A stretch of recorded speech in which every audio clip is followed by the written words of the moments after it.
ಮೊಟ್ಟ ಮೊದಲನೇದಾಗಿ ಇವತ್ತು ನಮ್ಮ ಬಿಜೆಪಿ ಪಕ್ಷಕ್ಕೆ ಮತ್ತು ಯತ್ನಾಳ್ ಜಿಯವರ ಮತ್ತು ಅರವಿಂದ್ ಲಿಂಬಾವಳಿಯವರ ಮತ್ತು ರಮೇಶ್ ಅಣ್ಣವರ, ಸಿದ್ದೇಶ್ ಅಣ್ಣವರ ಮತ್ತು entire team of Waqf board ಅಲ್ಲಿ ನಮಗೇನು ಇವತ್ತು ಯಶಸ್ಸು ಬಹಳ ದೊಡ್ಡ ಮಟ್ಟಕ್ಕೆ ಸಿಕ್ಕಿದೆ ಅಂತ ಹೇಳಿ ನಾನು ಭಾವಿಸ್ತೀನಿ. ಮೊದಲನೇದಾಗಿ ನಮ್ಮ ಎಂಟೈರ್ ಸ್ಟೇಟ್ ಮೀಡಿಯಾಕ್ಕೆ, ಪ್ರಿಂಟ್ ಅಂಡ್ ಎಲೆಕ್ಟ್ರಾನಿಕ್ ಮೀಡಿಯಾಕ್ಕೆ ಮತ್ತು ನ್ಯಾಷನಲ್ ಪ್ರಿಂಟ್ ಅಂಡ್ ಎಲೆಕ್ಟ್ರಾನಿಕ್ ಮೀಡಿಯಾಕ್ಕೆ ಮಾರ್ಗದರ್ಶನ ಮಾಡಿದ್ದಕ್ಕೆ, ಸಹಕಾರ ಕೊಟ್ಟಿದ್ದಕ್ಕೆ ಮತ್ತು ಎಲ್ಲ ರಾಜ್ಯದ ನಾವು ಯಾವ ಜಿಲ್ಲೆಗಳಲ್ಲಿ ನಾವು ಟೂರ್ ಮಾಡಿದ್ವಿ, ನಮ್ಮ ರೈತರುಗಳಿಗೆ ಮನವಿ ಮಾಡ್ಕೊಂಡಿದ್ವಿ, ನಮ್ಮ ನಾಯಕರುಗಳಿಗೆ ಮನವಿ ಮಾಡ್ಕೊಂಡಿದ್ವಿ, ಅವರಿಷ್ಟೂ ಸಹಕಾರವನ್ನು ಕೊಟ್ಟುಬಿಟ್ಟು ನಮಗೆ ಮಾರ್ಗದರ್ಶನ ಮಾಡಿ ನಮ್ಮ ವಕ್ಫ್ ಹೋರಾಟಕ್ಕೆ ಯಶಸ್ಸನ್ನ ತಂದುಕೊಡೋ ರೀತಿಯಲ್ಲಿ ಮಾಡಿದ್ದಕ್ಕೆ ತಮ್ಮೆಲ್ಲರಿಗೂ ಕೂಡ ನಮ್ಮ ಕೃತಜ್ಞತೆಗಳು ಮತ್ತು ಅಭಿನಂದನೆಗಳು ಕೂಡ.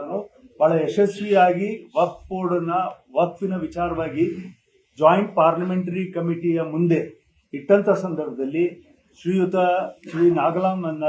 ಜಗದಾಂಬಿಕಾ ಪಾಲ್ ಅವರಿಗೆ ಬಹಳ ನಮ್ಮ ಕರ್ನಾಟಕವನ್ನ ಬಹಳ ಪ್ರಶಂಸೆಯಿಂದ, ಅದರಲ್ಲೂ ವಿಶೇಷವಾಗಿ ನಮ್ಮ ಪಾರ್ಲಿಮೆಂಟರಿ ಅಂಡ್ ಮೈನಾರಿಟೀಸ್ ಮಿನಿಸ್ಟರ್ ಶ್ರೀಯುತ ಕಿರಣ್ ರಿಜಿಜು ಅವರು ನಮ್ಮ ಜೊತೆಗಿದ್ದುಬಿಟ್ಟು ಅವರು ಸುಮಾರಷ್ಟು ಕಾಲ ನಮ್ಮ ಪ್ರಹ್ಲಾದ್ ಜೋಶಿ ಜಿ ಅವರು, ರಾಜನಾಥ್ ಸಿಂಗ್ ಜಿ ಅವರು ಮತ್ತು ನಮ್ಮ ಪಕ್ಷದ ಅನೇಕ ವರಿಷ್ಠರು ಇದರ ಬಗ್ಗೆ ವರಿಷ್ಠರು ಅವರು ಎಲ್ಲರೂ ಕೂಡ ಇದಕ್ಕೆ ಮಾರ್ಗದರ್ಶನ ಮಾಡಿದ್ರು. ಮತ್ತು ಕಮಿಟಿ ಮೆಂಬರ್ಸ್ ನಮಗೆ ತೇಜಸ್ವಿ ಸೂರ್ಯಾರವರು MP ಅವರು ಕೂಡ ನಮಗೆ ಇದರಲ್ಲಿ ಬಹಳಷ್ಟು ಸಹಕಾರವನ್ನು ಕೊಟ್ಟಿದ್ದಾರೆ. ಅವರೆಲ್ಲರಿಗೂ ಕೂಡ ನಮ್ಮ ಕೃತಜ್ಞತೆಗಳು ಮತ್ತು ಅಭಿನಂದನೆಗಳು. ನಿನ್ನೆ ಶ್ರೀಯುತ ಜಗದಾಂಬಿಕಾ ಪಾಲ್ ಅವರು ತಮ್ಮ ವರದಿಯನ್ನ ಅಂತಿಮಗೊಳಿಸಿಬಿಟ್ಟು ಜಾಯಿಂಟ್ ಪಾರ್ಲಿಮೆಂಟರಿ ಕಮಿಟಿಯಿಂದ ಮಾನ್ಯ ಕೇಂದ್ರ ಸಚಿವರಿಗೆ, ನಿನ್ನೆ ಪ್ರಧಾನಮಂತ್ರಿಗಳಿಗೆ ಮತ್ತು ಅಮಿತ್ ಶಾ ಜಿ ಅವರಿಗೆ ನಿನ್ನೆ ಪ್ರೆಸೆಂಟೇಷನ್ ಮಾಡಿಬಿಟ್ಟು ಕೊಟ್ಟಿದ್ದಾರೆ. ಓಂ ಬಿರ್ಲಾ ಸ್ಪೀಕರ್ ಅವರಿಗೆ ಪ್ರೆಸೆಂಟೇಷನ್ ಅನ್ನ ಮಾಡಿಕೊಟ್ಟಿದ್ದಾರೆ ಸರ್. ಸೊ ಹಾಗಾಗಿ ಇದ್ರ ಜೊತೆಗೆ ವಿಶೇಷವಾಗಿ ಕರ್ನಾಟಕದಲ್ಲಿ ನಾವು ಹೋರಾಟ ಮಾಡ್ತಕ್ಕಂಥ ಸಂದರ್ಭದಲ್ಲಿ, ನ್ಯಾಯವನ್ನು ಒದಗಿಸಿಕೊಡ್ಬೇಕು ಅಂತಕ್ಕಂಥ ಸಂದರ್ಭದಲ್ಲಿ ಎಲ್ಲಾ ಸಂಘಗಳು, ಸಂಘಟನೆ, ನಮ್ಮ ಹಿಂದೂ ಹೋರಾಟ ಸಂಘಗಳು, ಬಜರಂಗ್ ದಳದವರು, VHPನವರು ಮತ್ತು ಕರ್ನಾಟಕ ರೈತ ಸಂಘದವರು, ಕನ್ನಡ ಸಂಘದವರು, ಅನೇಕ ಸಂಘಗಳು ನಮಗೆ ಸಹಕಾರ ಕೊಟ್ಟರು. ಮತ್ತು ಎಲ್ಲಾ ಪಕ್ಷದವರು, ಅನೇಕ ಮುಖಂಡರುಗಳು ಪಕ್ಷಾತೀತವಾಗೂ ಕೂಡ ಬಂದ್ಬಿಟ್ಟು ನಮಗೆ ಸಹಕಾರ ಕೊಟ್ಟಿರ್ತಕ್ಕಂಥ ಸಂದರ್ಭಗಳು ಕೂಡ ಇದ್ವು. ಹಾಗಾಗಿ ಇದನ್ನೆಲ್ಲದೂ ಕೂಡ ರೆಕಾರ್ಡ್ಸ್ ತಗೊಂಡು ಹೋಗ್ಬಿಟ್ಟು ಜಗದಾಂಬಿಕಾ ಪಾಲ್ ಅವರ ಮುಂದೆ ನಾವು ಇಟ್ಟಂತ ಸಂದರ್ಭದಲ್ಲಿ ಸುಮಾರು ಗಂಟೆಗಳ ಕಾಲ ನಮ್ಮನ್ನ ಪ್ರಶಂಸೆ ಹೇಳಿ ಮತ್ತು Karnataka is the role model, we are following your model for the entire nation ಅಂತ ಹೇಳ್ಬಿಟ್ಟು ನಮಗೆ ಪ್ರಶಂಸೆಯನ್ನ ಇಡೀ ತಂಡಕ್ಕೆ ಕೊಟ್ಬಿಟ್ಟು ಅಭಿನಂದನೆಗಳನ್ನು ಕೂಡ ಸಲ್ಲಿಸಿದ್ದಾರೆ.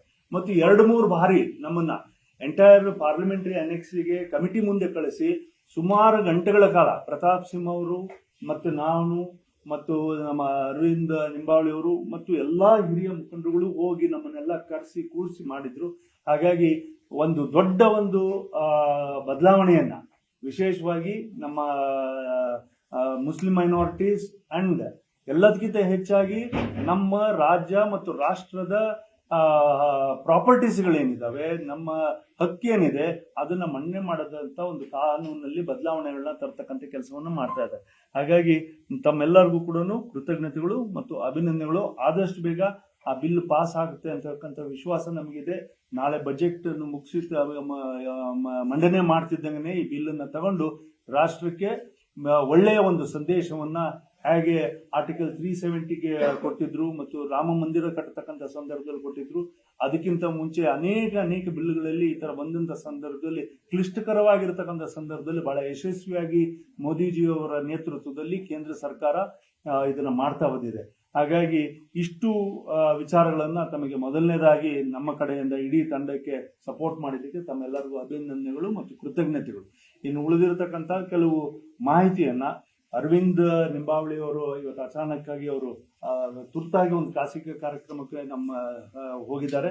ಅವ್ರು ಬಂದು ಸೇರ್ಕೊಂತಕ್ಕಂಥ ಕೆಲಸವನ್ನು ಸದ್ಯದಲ್ಲೇ ಮಾಡಬಹುದು. ಮತ್ತು ಪ್ರತಾಪ್ ಸಿಂಹ ಅವರು ಇವತ್ತು ನಮ್ಮ ಪ್ರಯಾಗ್ರಾಜ್ ಅಲ್ಲಿ ಮಹಾಕುಂಭಾಭಿಷೇಕ ಇದಕ್ಕೆ ಅಲ್ಲಿಗೆ ಇದ್ದಾರೆ. ಹಾಗಾಗಿ ಅವರಿಬ್ರು ತಮ್ಮ ಮೆಸೇಜಸ್ ಕೂಡ ತಮ್ಮ ಮುಖೇನ ಜನತೆಗೂ ಕೊಡ್ತಕ್ಕಂಥ ಇಚ್ಛೆಯನ್ನು ವ್ಯಕ್ತಪಡಿಸಿದ್ದಾರೆ. ಇಷ್ಟು ನನ್ನ ಕಡೆಯಿಂದ ಮಾಹಿತಿ. ಇನ್ನು ಉಳಿದಿರತಕ್ಕಂಥವ್ರು ಆಮೇಲೆ ನಮ್ಮ ಜೊಲ್ಲೆಯವರು ಇದ್ದಾರೆ, ಅವರು ಕೂಡ ಇವತ್ತು ಇರಬೇಕಿತ್ತು, ಅವರು ಇರಲಿಲ್ಲ. ಆಮೇಲೆ ಮಹಾಜನ್ ನಮ್ಮ ಶ್ರೀಮಂತ ಪಾಟೀಲ್ರು ಅವರು ಇವತ್ತು ಇರಬೇಕು, ಇವತ್ತು ಅವ್ರ ಬರ್ತ್ಡೇ ಇತ್ತು, ನಿನ್ನೆ ಮೊನ್ನೆಲ್ಲ ಇಲ್ಲೇ ಇದ್ವಿ, ಜೊತೆಗಿದ್ದಾರೆ.